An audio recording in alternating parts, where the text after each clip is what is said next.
It was $8,000 in 7 days. Now, I'd say that hospital's got a billing staff. I don't know if they got any doctors or nurses in there, but by golly, they sure got some billing staff. Next morning, what's wrong with my little girl? We don't know. Let me see if I understand this. You took 35 x-rays at $44 each. You probably have seen every bone in that kid's body from every angle that you can possibly imagine, and you don't know what's wrong. Well, no, Mr. Gordon, we're just doing the best we can, and, you know, medical science doesn't know everything. I didn't ask you to know everything. I just wanted you to know what made the lump. And so this goes on for a couple more rounds here. And CAT scan. What's a CAT scan? Well, that's the latest scientific medical marvel that's come off of the technological drawing boards. We put your little girl through here, and we took x-rays and pictures of her horizontally and longitudinally and cross-sections, and then we crossed the cross-sections, and, you know, they gave me this long spiel, and, you know, I only know 2% of the English language, and I don't know any medical language. Hold it, sweetheart. What does that mean? That means you owe us another $1,645. Oh, $1,645. But for $1,645, what's wrong with her? We don't know. You don't know what's wrong with her. Well, now you did some tests. What did those tests tell you? Well, they're inconclusive at this time. How much do we owe you? Well, I don't know. Well, how much does it cost to keep her in here? $500 a day. $500 a day. Okay, well, let me tell you where we're at so that we don't have any misunderstanding. I can't afford to pay you $500 a day for every day she stays in here. Therefore, I'm going to take her home. No, Mr. Gordon, she's too sick. Are you telling me I can't take her home? Yeah, that's right, you can't take her home. Okay. Well, let me tell you then, so there's no misunderstanding. I'm not going to pay you. I'm going to take her home and let her die there. I cannot afford to let her die here. But, Mr. Gordon, this is the hospital. This is where she has to be because she's sick. Why in the hell does she have to be in the hospital because she's sick? Why can't she be sick at home? Why can't she be sick in the car? Why can't she be sick in a neighbor's house? I want to make her well. Tell me where to go make her well. Well, we don't know where that place is. Oh, neither do I. But I can take her to where neither one of us know where to make her well, and it won't cost us $500 a day. But, Mr. Gordon, the law. Oh, now we're getting down to the nitty-gritty. Let me show you the law. Turn to Idaho Code 18-1501. Now, I've included that in this lesson, and let's just read along with me. Any person who, under circumstances or conditions likely to produce great bodily harm or death, willfully causes or permits any child to suffer. Now, there's any child. Here's my little girl. She's crying. She's suffering. Or inflicts thereon unjustifiable physical pain or mental suffering, or having the care or custody of any child, willfully causes or permits. Now, there's the willfully permits. It's already there. I didn't cause the lump. I didn't cause the swelling. I didn't cause the pain. But here I am willfully then permitting it to go on.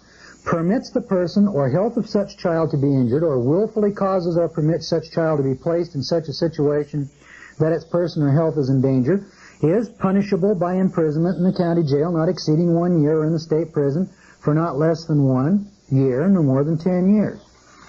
Well, I'm not going to sit here and give you a reading lesson on that, but read it and check it out. What does that tell you? It tells you your kid is sick, your kid is hurt, something's wrong. You have to do something, don't you? You have to do some constructive thing. If you failed and the child died or some mischief ensued, why, you could go to jail for 10 years here. See how that goes? Now, here I am in the hospital. So I don't have to sit there and tell that lady in the hospital that the kid is sick and, gee, there's a law called Idaho Code 18-1501, and gosh, I guess maybe, I'm here because of the law. I don't have to tell her I'm there because of the law. All I have to do now is just sit back and relax, which is exactly what I'm doing. Some guy sued me the other day for $2,000. They wanted $8 in the early days. Now it's bargain day at our local hospital, and now it's only $2,000. Good luck. Let's take a look at Idaho Code 161616. That's easy to remember. It's Idaho Code Chapter 16, which is the statutes in this state on child abuse. Okay, and it's Code 1616 or Statute 1616. Here's authorization of emergency medical treatment. Now, remember the little kid's in the hospital. I'll take her home and let her die there. Those were my words. At any time, whether or not a child is under the authority of the court. So, whether the child's under the authority of the court or anybody else, the court may authorize medical or surgical care for a child when a parent or legal guardian or custodian is not immediately available. So if I wasn't around, the court could order this, and cannot be found after reasonable effort, so they could look around the corner of the hall, and if I'm not standing there, they can move without me. In the circumstances of the case, or a physician informs the court orally or in writing that in his professional opinion, the life of the child, in other words, they can call a judge on the telephone. Once they've got oral authorization from a court, they can move, but watch. They don't even need that. I'll show you that in a minute. The life of the child would be greatly endangered without certain treatment, and the parent, guardian, or other custodian refuses or fails to consent. So, I refuse to consent. Give me the kid. I'll take him home, let him die there. No, you cannot take that child out of the hospital. See the admission of fact? In other words, I'm there getting facts, figures, and evidence. When I go into court, and the judge, you know, the state's going to, or not the state, but this hospital's going to move for summary judgment, I'm going to plead the facts. I'm going to say, Your Honor, Idaho Code 18-1501, Idaho Code 16-1616, Idaho Code blah, blah, blah, and I'm going to go on here and read this in a minute. Fact 1, I took the child there because the law required it. Fact 2, I signed no contracts. Fact 3, I told that hospital plainly and their representatives I'm not going to pay you. Fact 4, I told that hospital I'll take the child home and she can die there. The hospital, fact 5, refused to allow me to take that child. Where am I? All I'm doing is obeying the law, and now they want to charge me money for obeying the law. I was down in Winnemucca, Nevada not long ago, and someone down there in Winnemucca, Nevada was just really upset and uptight that I wouldn't pay this bill. I didn't want to take my kid to the hospital. I'd rather taken my kid to the nature path, but they locked him up in the penitentiary. I'd have rather taken my child somewhere else or done nothing for her for 2 or 3 days. But you see, the law required me to do that. And so I did it. Well, now that the law required me to do it, don't sit there and tell me I'm going to pay you. That's as insane as going into a store or having somebody come up to you. Here's a little better example, I think, having somebody come up to you and say, here's a gun, I'm going to shoot you if you don't sign that contract and agree to pay me $5,000. Well, certainly I'll sign the contract. Does that make it a valid contract? Check Miranda. If you don't think my theory of law is correct, why don't you check Miranda, page 458, the Testatrix formula. Let me go on here. Now under B, this is, what is this? Idaho Code 16-16-16-B. If time allows, in a situation under subsection A2 of this section, the court shall cause every effort to be made to grant the parents or legal guardian or custodian an immediate informal hearing. So if you want to, and if there's time, you can run in and you can complain to the judge. But this hearing shall not be allowed to further jeopardize the child's life. Now, we're only talking about courts so far. In making its order under subsection A of this section, the court shall take into consideration any treatment being given the child by prayer, through spiritual means alone, if the child or his parent, guardian, or legal custodian are adherents of a bona fide religious denomination. What if you're not a bona fide religious denomination?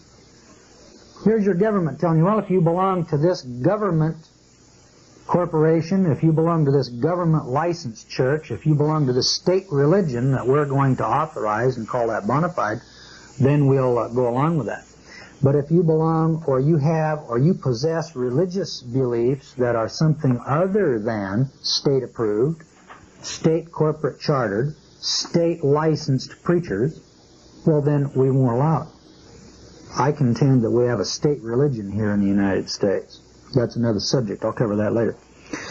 That relies exclusively on this form of treatment in lieu of medical treatment. After entering any authorization under subsection A of this section, the court shall reduce the circumstances, finding the authorization to writing and enter it in the records, and the court shall cause a copy of the authorization to be given to the physician or hospital or both that was involved.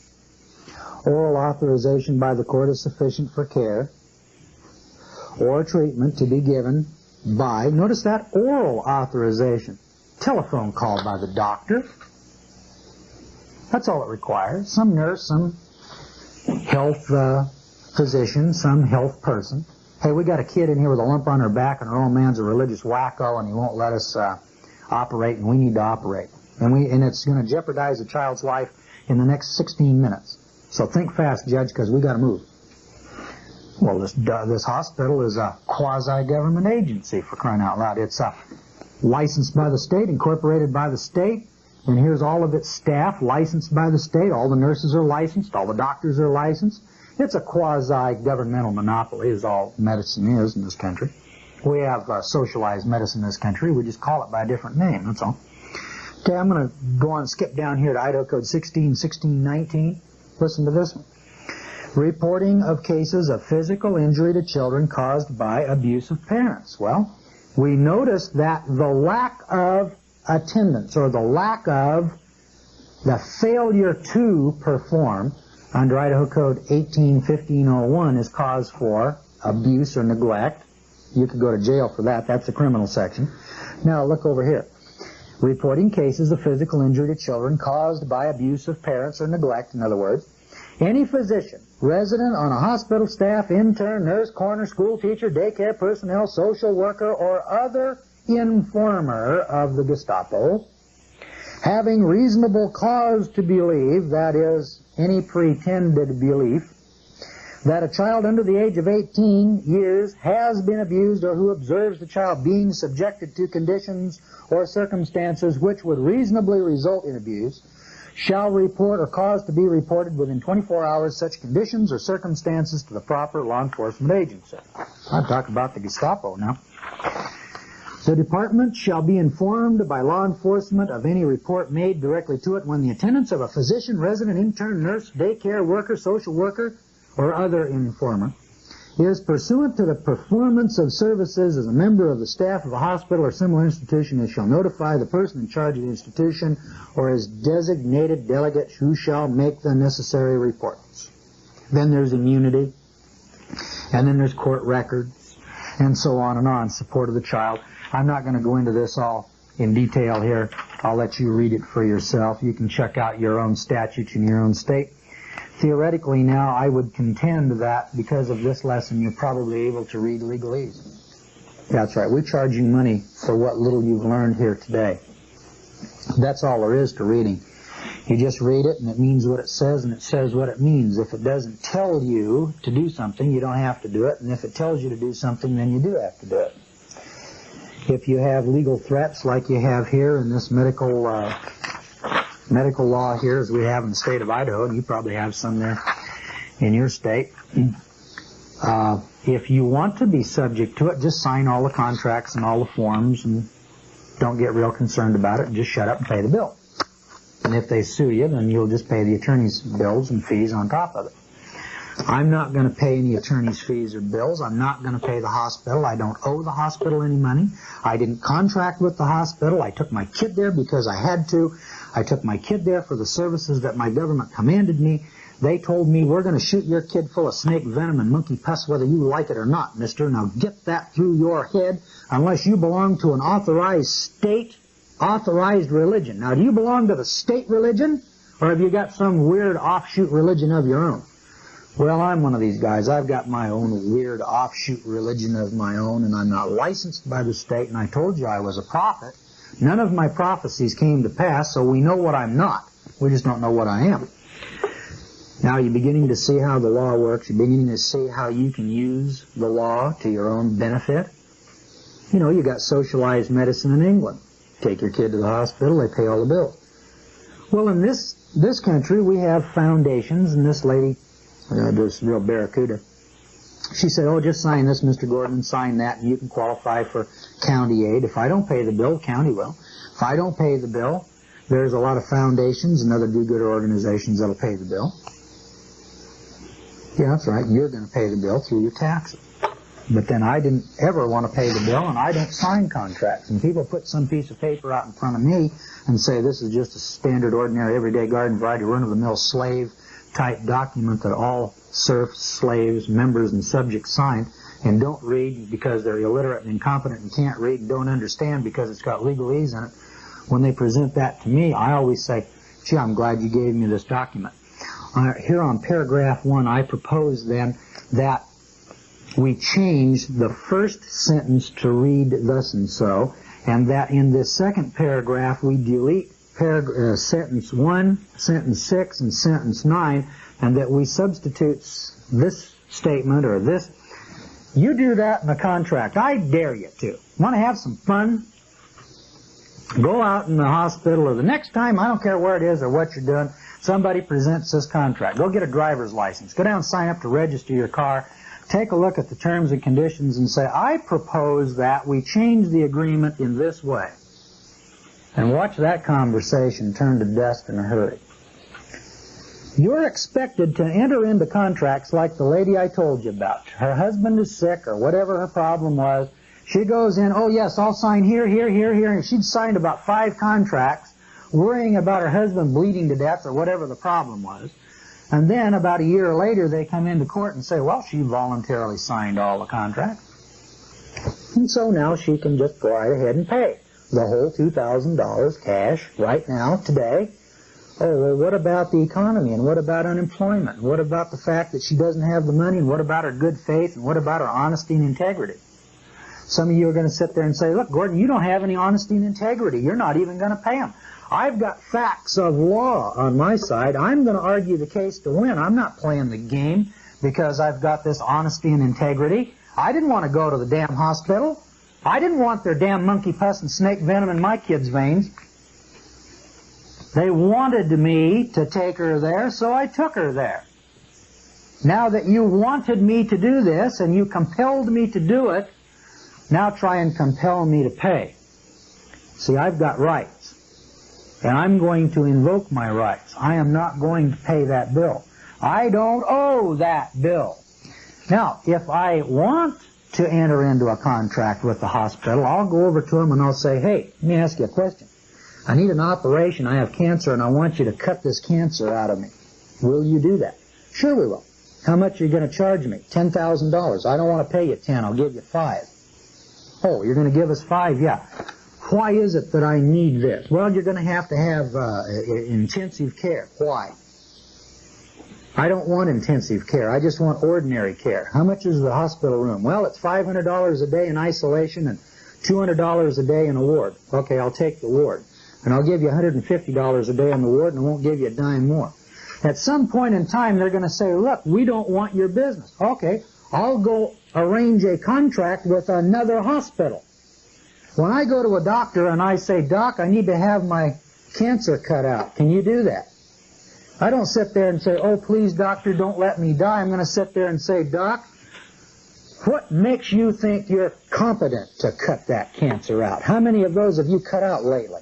How many of those have you done in your total lifetime? How many of your patients die? What's your percentage of success? How much do you charge? Do you charge the same person, the same operation, the same price to all persons, or do you have a contractual scale that kind of fluctuates up and down with ability to pay? I mean, I can negotiate a contract. I don't have to go to a hospital and just sign a lot of papers because somebody tells me to.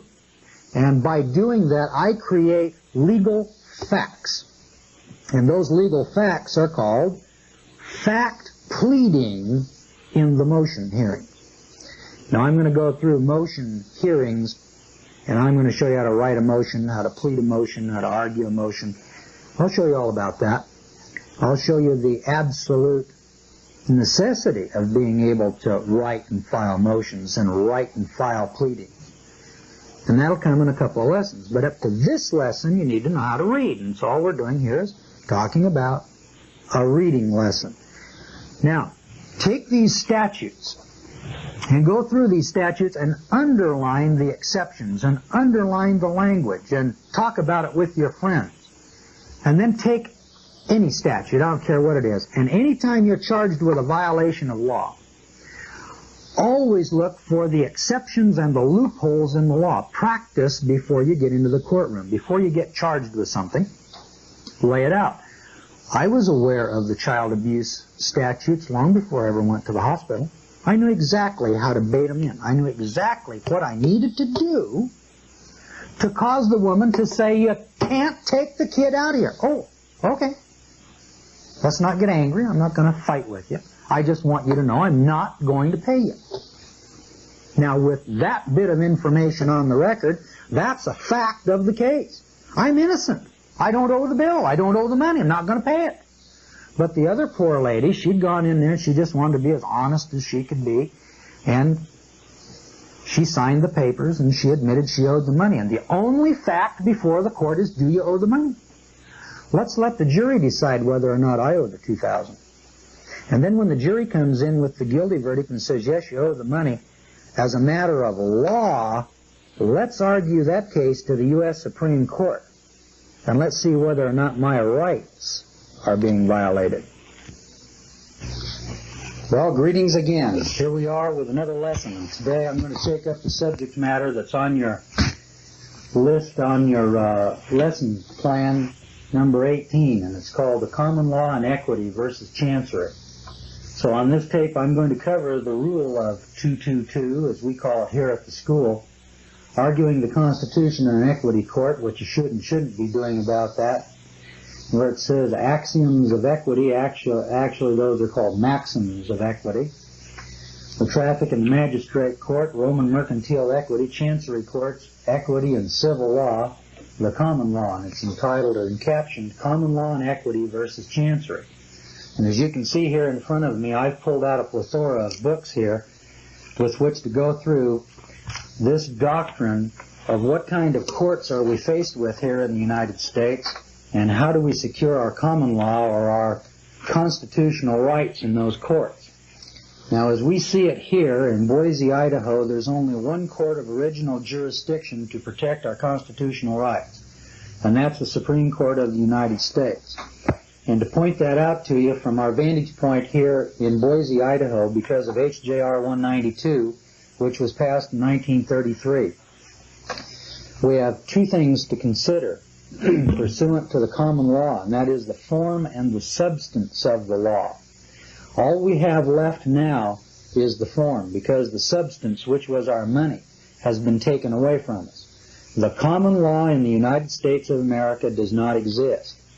There is no substance for the common law, and for that reason, we don't have a common law. Fortunately, we do have a Supreme Court, and that Supreme Court is the last bastion of mankind's rights on this planet, and it resides in Washington, D.C. Now, that's a scary sort of a story.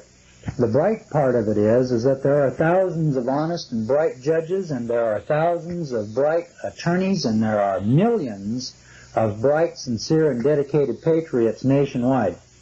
The problem that we're facing is that the patriots cannot get into the courts to talk to the right judges through the right attorneys, because the attorneys have their own selfish interests through their monopoly bar associations, and therefore those that are honest keep their mouths shut, and the judges then cannot hear, nor will they rule pursuant to Marbury versus Madison. So therefore the duty devolves then upon the patriots and the citizens to make Republican government work. Republican government works nicely in the courtrooms, and we've demonstrated that over and over and over again in the courts of Idaho. We, who are the free men in Idaho, have not had too big a problem going into the courts and espousing our doctrines and our rights. We have some problem in being heard by the lower court judges, because the lower court judges do not want to step out, they do not want to act, because they want to protect their paychecks. All right, now with that much in mind, then what we need to keep in front of us then is the overall goal of trying to get our educational information before judges, so that those judges will then begin to act pursuant to Marbury versus Madison and Miranda, page 491, and that they will protect our rights at the lower level. Because at this point in time, what is occurring is we're compelled then to go into the appellate process over and over and over and over again. Now, we've been doing this here for 5 years in Idaho, and our chancery courts are beginning to recognize that there are rights, and that those rights are inviolate. That is, they're inalienable rights, and the judges are afraid now to walk on our rights. In the early days, they used to trample us underfoot with impunity because they didn't think we could do anything about it. Now that we've begun to initiate lawsuits, and now that the policemen in Boise, Idaho know that when you steal a free man's car, he'll drag you into court and compel you through the judicial process, they don't do it anymore. Within a couple of weeks of the filming of this tape, we'll be suing 2 judges, which is a matter of practical fact we generally try to discourage, because to sue judges, I think, sends the wrong message. But in this case, we have a couple of judges that will not listen to reason, that absolutely walk on us, trample on us, and are opposed to us in every way, shape, form, or manner, and therefore it's necessary and imperative that we take these 2 judges to law and begin to claim our rights and redress of grievance for those wrongs. So with that in mind, then, I want to read to you, starting here at this lesson plan, the common law. And there is a common law definition, and I'm just going to take the common law definition right out of Black's. Boy, have I got books in front of me today. But I want to get us started, and let's take a look then at what Black, who's probably a liberal commentator on this subject matter, I mean about as liberal as you can get, and take a look here at the common law and look at the definition of it is, because this is what we're appealing to. The common law is on page 250 of Black's Fifth, and it begins, as distinguished from law created by the enactment of legislatures. Boy, what a mouthful that is. See where it is? 1, here's my common law constitution. This is all the law I need. This is all the law that applies to George Gordon in the United States of America. Assuming that I can get rid of my marriage license, driver's license, business license, contractual agreements, welfare, food stamps, and all of the rest of the freebies and benefits that my government has enshackled and enslaved me with, there is a clear definition, a clear distinction then between the common law and the enactments of legislatures. When the legislature enacts statutes, it controls and creates, it controls and regulates, rather, its creation, which is its sovereign duty to do. The legislature is the sovereign over all of its creation, that is, corporations, trusts, foundations, etc. Going on. The common law comprises the body of those principles and rules of action relating to the government and the security of persons and property, and protection of persons and property, which derive their authority solely from the usages and customs of immemorial antiquity. I say it comes from a common law that began at Mount Sinai and was embodied in those land claims when those people crossed the Jordan River. Or from the judgments and decrees of the courts recognizing, affirming, and enforcing such usages and customs. And in this sense, particularly the ancient unwritten law of England, the common law, as all the statutory and case law background of England and the American colonies before the American Revolution. And there's a citation in here, and it goes on. In California and in this state of Idaho, we have a similar statute. Here's the California statute that provides that the common law of England, so far as it is not repugnant to or inconsistent with the Constitution of the United States or the Constitution or laws of this state, is the rule of decision in all the courts of this state. And it's the same in Idaho, and it's probably the same in your state, with the exception of Louisiana, which is under the civil law. And boy, do I have something to tell you people down there in Louisiana about your civil law. Now I'm going to turn over here to, I think this is Bouvier's 1914 dictionary definition here of equity. And equity, I'm going to just read through some of the more salient points. There is an extremely long article here on the subject of equity. In fact, I'm looking at 3, 5, 6, 7, 8, gosh, there's 10. There's probably 10 or 15 pages on the subject of equity. But essentially, equity then is the King's statutes, or it is in fact the statutes of the legislature of the state of Idaho or Illinois or wherever you're from. Equity is that branch of remedial justice by and through which relief is afforded to suitors in the courts of equity. There's your second side of law. Equity is synonymous with this word called admiralty. And admiralty is the law of the sea, and it ends at the high water mark. We have been immersed here in the United States in admiralty jurisdiction, and as we go along, we'll show you how that admiralty jurisdiction through the Federal Reserve System has encroached upon our common law rights on the land. And so that now when we go into courts, we have administrative justice. We do not have common law justice. Now, we think we've devised and we've come up with a plan whereby when we go into the courts, claiming our common law rights, we're able to assert and gain from those courts dismissals. Let me give you an illustration of a dismissal. As soon as I get through this equity, I want to tell you what just occurred here in Boise about a week ago pursuant to our common law rights in an equity court. But going on, I'm going to read some of these little barbs here to you. In cases where the jurisdiction of the courts of equity exists by commanding what is right and prohibiting what is wrong. So the court determines what is right and wrong, what is equitable. We'll cut the baby in two and give you the top half. But at law, I'm demanding the whole baby because it's mine and I can prove it. All right, and prohibiting what is wrong. In other words, its final process is varied so as to enable the courts to do that equitable justice between the parties which the case demands, either by commanding what is to be done or prohibiting what is threatened to be done. All right, now, remember that equity also falls under the common law. We use an example like this here at the school. Let's suppose that your neighbor brings in 6 Indian cobras and he turns them loose in his backyard. And his motivation for doing this is to catch the gophers that are tearing up his lawn. You look over the fence and you're absolutely horrified by what you see, and you yell over to the neighbor, "Jones, what do you have out there?" And Jones yells back, "Mind your own business." You're threatened now with those snakes crawling under the fence and biting one of your kids, and so now you must get a restraining order. Here's equity. Equity does what must be done. We've got to get a restraining order. You call the police come over, they round up the snakes and they take them away from you. But wait a minute.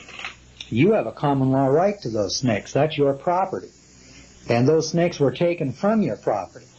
So now we have to do what is equitable, don't we? So equity does have a place in the common law. It always has. But there's always been a controversy as to whether equity or common law would prevail. And it appears that equity has won out. And our common law then is out of balance, because the common law only works when you demand it. You've got to be that belligerent claimant in person who goes into the court and demands his rights. Because here's the party demanding or claiming or desiring equity by simply calling the police and saying, "Hey, look at what that guy's doing over there." And now everybody says, "Wow, look at those snakes." But let's suppose now you, the owner of the snake, go into court and you say, "Wait a minute, there's been an error here. Those aren't cobras. Why, those are simply Indian mud snakes, and they're not poisonous at all." And in addition to that, what no one seemed to realize is that I put this special screen all around my property, and the snakes can't get through the fence into your property anyway. And for that reason, they're my property and I want them back. Well, unless your neighbor can show that those snakes are some kind of a threat, well, you've got to be given your snakes back, because property rights are one of the 3 basic inalienable rights, and that is life, liberty, and property. All right, so that's the way equity works. There's a simple, plain, simple explanation of it. So now what's happening to us is they're hauling us into these equity courts, traffic courts, infraction issues, and then charging us with various and sundry misdemeanors and crimes and prosecuting us by complaints and information. And what they're really doing is enforcing equity upon us, which are the King's statutes, which simply shamefully enrich the crown here, as I think we've seen in the past, where a very oppressive use was made of these informations for something more than a century, so as to continually harass the subject and shamefully enrich the crown, which is the purpose behind complaints and informations being brought against citizens, either in the traffic courts to protect the claims window of insurance companies, and to create taxation through the police powers in the traffic courts and in the lower courts of our judicial system. Let me go on here with a couple of more of these interesting little sidelights here to equity. This is particularly true of the principles which regulate the jurisdiction and practice of the courts of equity and of the principles of equity as they are now applied and administered in the courts of law, which at the present day have equitable jurisdiction conferred upon them by statutes and passed for that purpose. You see, the statutory jurisdictions that they're bringing you into are created jurisdictions by the legislature, and they do not apply to a free man. When the legislature creates statutes, it by and of necessity creates a jurisdiction to hear those statutes and laws. The statutes can only apply to a contractual party. Those statutes apply to you with building and zoning in this way. You buy a house. You have mortgaged your soul to the bank, which is the creation of the state. The state, because of the lobbying of the bank, creates statutes to regulate building and zoning, to protect their property rights and interests. Therefore, you, through that contract, are bound to the property and to the zoning ordinances that are passed. You're stuck, friend. You better just do what you're told and shut up, because it's a proper jurisdiction. Now, that isn't to say that you can't win a litigation through procedure. That is, go into the courtroom, demand rights, demand counsel, demand rights sua sponte, demand a common law jury, assert your common law rights, and make the case cost the county or the city $1,500 or $2,000. Now, you're on the left side of the issue. That is, you're guilty, but it'll cost them $2,000 to collect their $100 or $200 fine. And that's what we recommend. That's what we do here regularly. And I recommend that everyone do that. But you need to recognize that if you took that case to the Supreme Court of the United States and were trying to establish some case law precedent, some common law jurisdiction, let me tell you, you just lose. It's the end of that argument. All right. The meaning of the word equity as used in its technical sense in English jurisprudence comes back to this. And that is, it is simply a term descriptive of a certain field of jurisdiction. There you go, friend.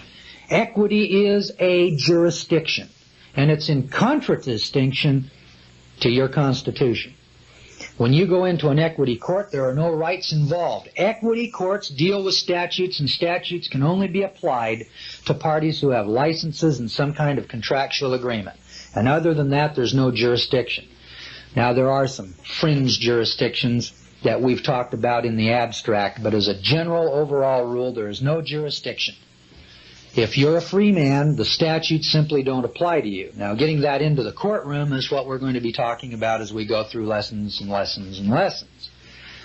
But that you might know, and I know this is pretty heady, because when you talk to people and you say the reason that you're having a problem with your government is that you're not a citizen, you're a subject and a member, and therefore you don't have any rights. And of course you don't have any rights. You go into that traffic court, there are no rights involved, so you've got two jurisdictions here. It's a certain field of jurisdiction exercised in the English system by certain courts, and of which the extent and boundaries are not marked by lines founded upon principles so much as by the features of the original constitution of the English scheme of remedial law and of the accidents of its development. Well, let me say this. This moment in time, you need to pick out Bouvier's 1914 and 1870 model dictionaries and then take out Black's Fifth and cover the subject of equity and common law so that you have an understanding of these two basic kinds of law. And at the very top of all law, then, you've got common law and equity. And once you've got that down pat, now we can go on to what is the second of the rule of 222. And it's simply this.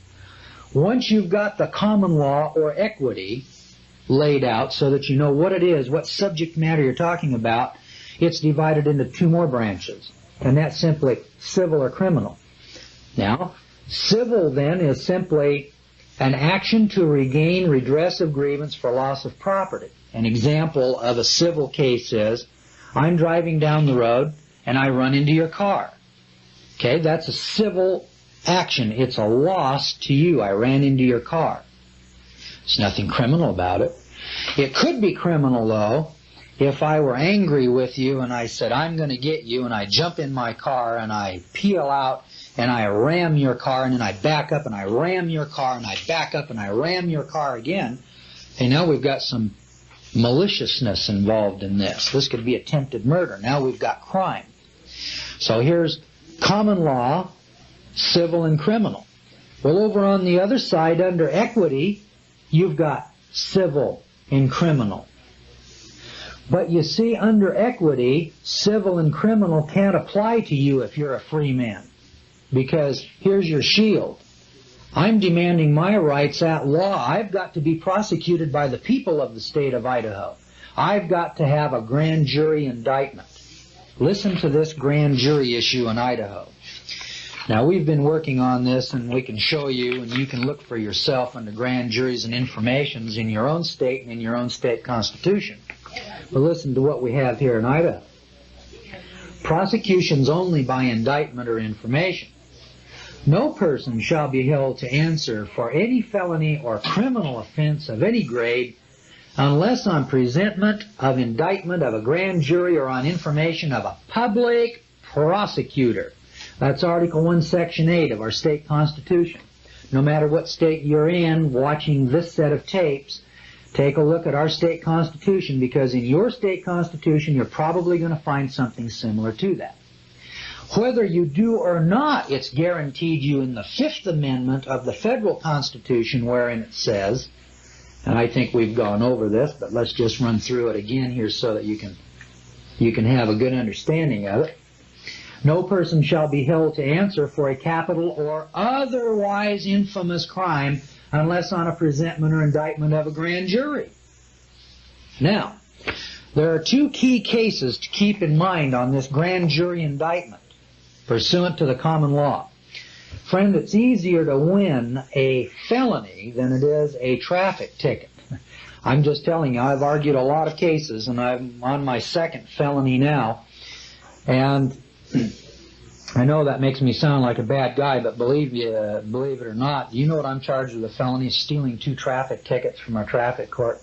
I'm telling you, they don't like me here in Idaho at all, and I just don't know why for the life of me. I want to point your attention here to a case called Ex parte Wilson 114 U.S. 417. So you might write that down. That's Ex parte Wilson 114 U.S. 417.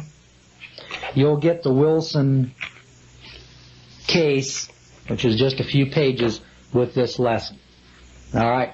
What this does in Ex parte Wilson is shows you that this issue of grand juries and informations are absolutely imperative under the common law. So when you get into a jurisdiction in Idaho, for instance, where you're prosecuting by information, I quote Wilson, I quote Mackin. And I'm going to give you the second case, which is Mackin and another versus U.S., which is 117 U.S. 348. And to give you a citation or two, just to give you an idea. Here's a couple of fellas who were prosecuted by information and that the Supreme Court turned loose because they were not properly charged by a grand jury. You absolutely have to have a grand jury or the jurisdiction fails.